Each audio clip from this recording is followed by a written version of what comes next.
the summer of 2005, the Gulf of the U.S. was hit with a Category 5 hurricane that came to be known as Hurricane Katrina.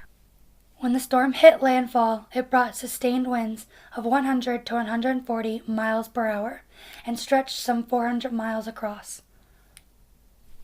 Meteorologists warned people in the Gulf Coast that a tropical depression would become Katrina had formed over the Bahamas and was on its way.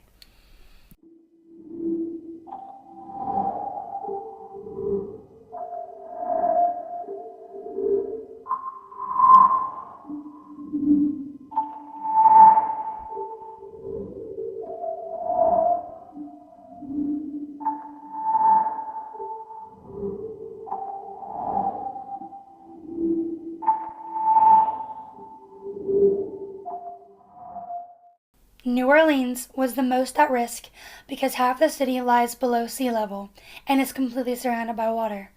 The levees along the Mississippi River were strong and stable, but the ones to the east and west were much less reliable. When the storm surge arrived, it overwhelmed many of the city's unstable levees and drainage canals. By 9 a.m., low-lying places like the Ninth Ward were under so much water that people had to climb to rooftops for safety. Once everything was said and done, over 80% of the city was underwater.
A source from CNN quotes, "As we walked, the water got higher and higher until the highway disappeared completely into the water.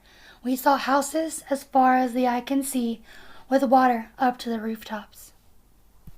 In the aftermath of Katrina, the Coast Guard rescued over 34,000 people in New Orleans alone.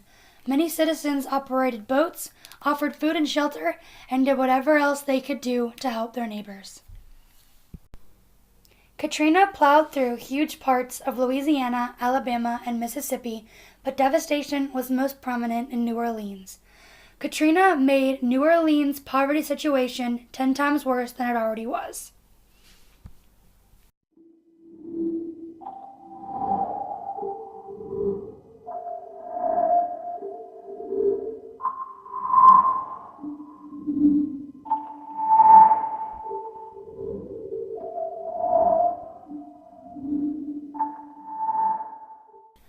All in all, Katrina killed 2,000 people and affected 90,000 square miles of the United States. After years of recovery, people have made great strides in returning to life as usual, even though rebuilding is still in effect today.